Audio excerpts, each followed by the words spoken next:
Magandang araw. Ayon kay Philippus Ngitumba na si Casimero ay malakas, mabilis at well organized. Pero sina Martin at Tapales mahihina. Ito ang naging pahayag ni Philippus sa panayam sa kanya ng kamiyembro ng Team Casimero na si Kuyang Joseph. Sinabi nga din ni Philippus na isang round lang daw ang itatagal sa kanya ni Marlon Tapales kung sakaling maglaban sila. At binalaan din niya si Carlames Martin na kayang-kaya niya daw na basagin ang malinis na undefeated record ni Wonderboy ng Pilipinas. Pero maski sinabi ni Philippus na malakas at mabilis si Casimero, ay hinahamon pa rin niya ito ng rematch. Pero si Carlames Martin talaga ang pinaka-target ni Philippus. Nakalaban na ni Philippus Ngitumba si Casimero noong Mayo 2023 kung saan natalo si Ngitumba via unanimous decision at naramdaman niyang mismo ang bigat ng mga suntok ni Casimero nang mapabagsak siya nito sa round 9. Yung sinabi naman ni Ngitumba na well organized si Casimero, ito yung kakayahan ni Casimero na kontrolin ang tempo at distansya sa kabila ng pagiging agresibo nito. Kung bakit sinabi ni Ngitumba na mahihina sina Carlames Martin at Marlon Tapales, ito ay dahil posibleng nakikita niya na sina Martin at Tapales ay kulang sa explosiveness o bilis kung ikukumpara sa bagsik na ipinamalas ni Casimero, lalo na nang winasak niya ang malakas at elite fighter na si Luis Nery kung saan 6 na beses niya itong pinatumba.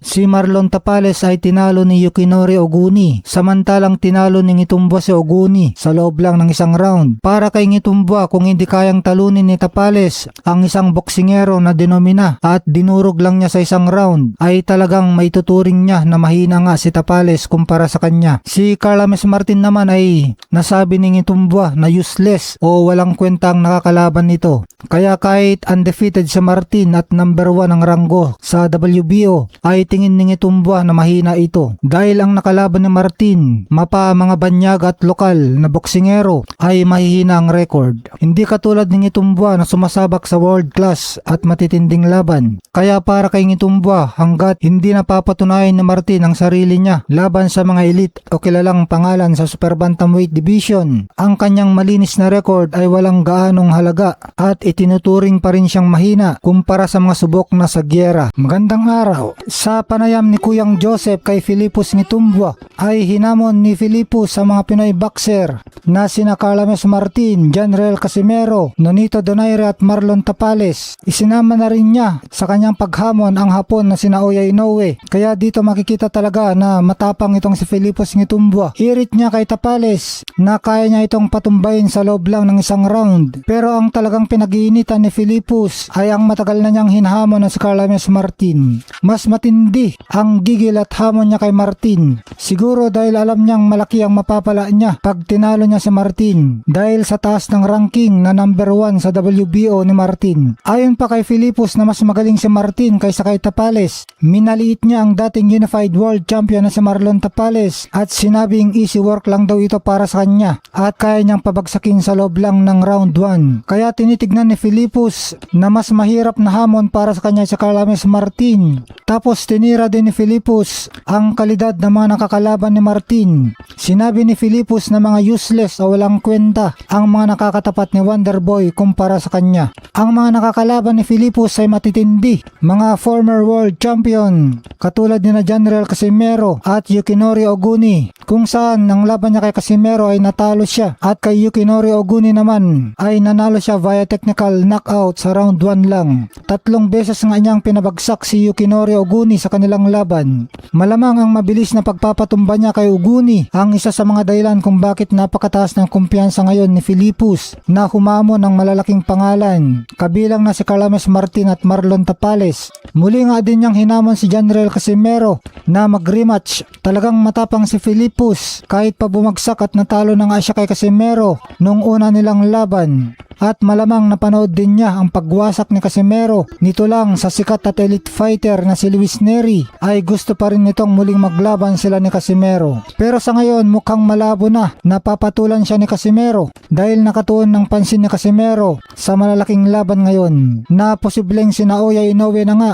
ang kanyang next fight dahil sa lakas ng ingay at demand ng mga fans sa kanilang tapatan. Magandang araw. Mainit talaga na pinag-uusapan ng Ring Magazine na pag pag-aari ni Turki Al-Sheikh si Janriel Casimero. Ito na nga at muli na namang pinost ng Ring Magazine si Casimero, kung saan kasama na rin nga ang modern day world champions na mga Pinoy katulad ni Manny Pacquiao, Nonito Donaire, Donnie Nietes, Janriel Casimero, Jerry Winancajas, Marlon Tapales, Pedro Taduran at Mark Magsayo. Ang post na ito ng Ring Magazine ay may title na Filipino Fire. Many great modern day boxing champion have come from the Philippines. Kaya ang ingay at promosyon na dala ni Casimero ay may malaking ambag kung bakit buhay na buhay ang diskusyon sa Philippine boxing ngayon sa international scene. Syempre dahil din ito sa pagsisikap ni Casimero, lalo na itong impresibong panalo niya nito lang sa sikat at elite fighter na si Luis Neri.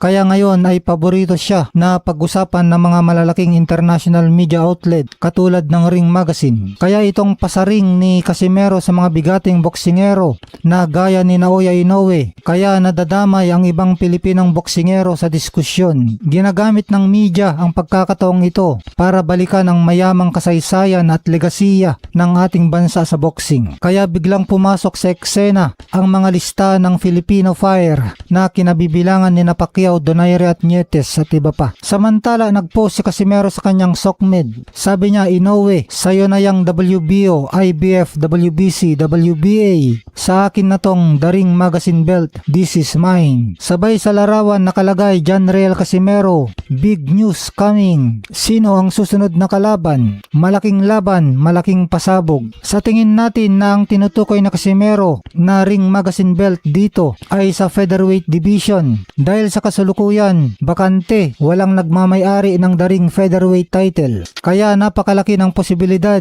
na ang 126 pound division nga ang tinutukoy na Casimero sa kanyang pasabog. Dahil tila ayaw namang lumaban ni Naoya Inoue kay Casimero, napakadaming ibinibigay na dahilan o kondisyon para labanan niya si Casimero. Kaya mukhang minabuti na lang ni Casimero na umakyat na sa featherweight para sa isang bakanteng corona na tingin natin pinakamalupit sa lahat ng belt na hawak o plinaplano ng grupo ni Turki Al-Sheikh. Syempre kung ganon, tama ang pagtukoy ni Casimero na malaking laban at malaking pasabog ang kanyang susunod na laban. Kaya exciting ang next fight ni Casimero dahil siguradong elite fighter at world rank sa featherweight ang mga kalaban niya. Na sinabi nga sa bagong kontrata niya kay Koki Kameda na unang laban niya ay isang title eliminator fight. Tingin nga natin na hindi pwede sa super bantamweight ang tinutukoy ni Casimero na sa kanyang Ring Magazine belt dahil sa kasalukuyan si Inoue ang nagmamay-ari ng lahat ng major belt pati na ang Ring Magazine belt sa super bantamweight. Kaya magandang hakbang ito para kay Casimero itong umakyat ng featherweight at kumuha ng belt dito sa division na ito para maunahan niya si Inoue na makakuha ng belt dito sa featherweight at siguradong wala nang atras si Inoue pag umakyat ito dahil napatunayan na malakas talagang demands ng mga fans sa tapatan nila at lalo na malinaw na interesado si Turki Al-Sheikh sa tapatan ng pinakamalulupit sa lower class division na sina Naoya Inoue at Janriel Casimero. Samantala nanawagan na nga si Janriel Casimero sa WBC na ilaban sa kanya ang champion ng WBC featherweight na si Bruce Shushu Carrington, isang Amerikano may record na 17 wins, 0 loss at may 10 knockout na panalo. Syempre malaking katanungan, kayang